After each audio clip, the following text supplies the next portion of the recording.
سلمان صاحب ہم بات کریں الیکشن کمیشن نے جو معذرت ظاہر کیا ابھی پیر کے روز اجلاس ہے جس میں یہ فیصلہ ہونا ہے کہ بھئی ایوان صدر جانا ہے مشاورت کے لیے یا نہیں.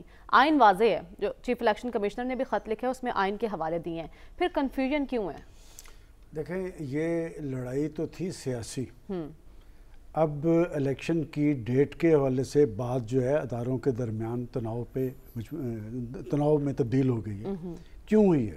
پہلے تو ایک بات جو یہاں کہی گئی ہے نا کہ جی وہ عوامی لیگ کی مقبولیت خدا نہ کرے کہ پاکستان کے اندر ایسی کوئی کیفیت طاری ہو, اور عوامی لیگ نے جب اکثریت لے لی تھی تو ہم نے تو انہیں بھی اقتدار نہیں دیا تھا. اس وقت بھی سازشیں یہی ہوئی تھیں, اور کون صاحب تھے, اور معاملہ اس وقت بھی ایک ایکسٹینشن کا تھا کہ ایکسٹینشن یحییٰ خان کو کون دے گا. اور پاکستان کی بڑی سیاسی بدقسمتیوں میں یہی ہے کہ یہاں پر اکثریت پہ اقلیت کو اور اقلیت پہ اکثریت کو مسلط کیا جاتا رہا, جس کی وجہ سے ہم یہاں تک پہنچے ہیں. اب بات الیکشن کمیشن کی ہے, دیکھیں چیزیں بڑی کلیئر ہیں کہ پریزیڈنٹ صاحب نے انہیں مشاورت کے لیے بلایا الیکشن ایکٹ کے تحت.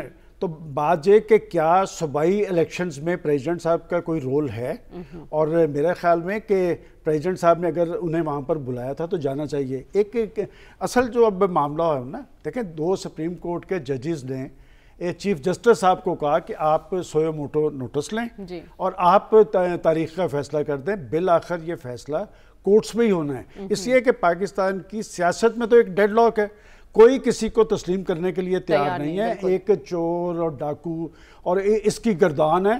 اور ہم جب یہ کہتے ہیں کہ جی حکومت کو کسی بات سے غرض نہیں ہے, یہ سارا کچھ حکومتیں نہیں ہوتی, اپوزیشن بھی اسی سسٹم کا حصہ ہوتی ہے. تو پاکستان کی اپوزیشن جو ہے وہ اس وقت کون سی عوام کی آواز بنی ہوئی ہے, ان کے معاملات کیا ہیں.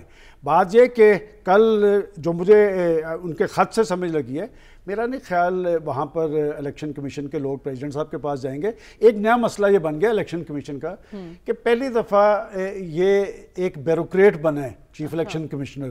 اور ہمارے ایک دوست ہیں بڑے سینئر بیوروکریٹ, آج انہوں نے کہا کہ جی اس سے پہلے جب ججز بنتے تھے نا, کبھی کسی جج کو سپریم کورٹ نے اس طرح نہیں تھا بلایا جس طرح انہیں بلایا. بہرحال یہ تو ایک علیحدہ ایشو ہے, لیکن کیا پریزیڈنٹ صاحب آئین پاکستان کے تحت یا اپنی پاورز کے تحت صوبائی اسمبلیوں کے فیصلے کر سکتے ہیں؟ میرا خیال ہے کہ جس طرح میں نے کل ایک نقطہ یہاں اٹھایا تھا کہ اس معاملے میں تو الیکشن کمیشن تو چونکہ ایک سویلین ادارہ ہے, انہیں کل بھی میں نے کہا تھا کہ ایک اور لیٹر بھی ہے. جب وہ پارٹی کے ڈسپلن کے اپنے آپ کو پابند نظر آ رہے ہیں کہ اسد عمر صاحب کہتے ہیں کہ آپ نوٹس لیں تو وہ نوٹس لے لیا جاتا ہے.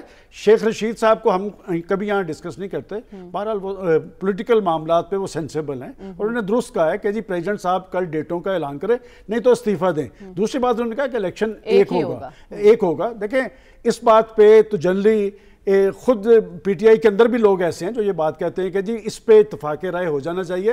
میں سمجھتا ہوں کہ جب انتخابات کا فیصلہ یہ پاکستان کی سیاسی لیڈرشپ مل کے نہیں کرتی, تو پاکستان کے جو بڑے بڑے مسائل ہیں جو ہم کہتے ہیں معاشی چیلنجز ہیں, اور پاکستان کے 22 کروڑ عوام مسائل کی مہنگائی کی آگ میں جل رہے ہیں, تو اس کے فیصلے پاکستان کی وہ لیڈرشپ کر لے گی جو آپس میں بیٹھنے کے لیے تیار نہیں, جس کو ان ایشوز کا ادراک ہی نہیں ہے کہ پاکستان کہاں پر کھڑا ہے. اور ایک آخری بات میں ضرور کہوں گا کہ آج ہمارے محترم جسٹس قیوم صاحب کے کل تھے, اور وہاں پر جو اکثریت تھی ایک دوسرے سے یہ پوچھتی نظر آ رہی تھی کہ اس سارا جو کرائسس ہے اس کا حل کیا ہے, اور سب لوگ آگے سے خاموش تھے. یہاں پر لا کے جہاں کھڑا کر دیا پاکستان کے سیاستدانوں نے, کیا وہ کبھی اس حوالے سے جواب دہ ہوں گے؟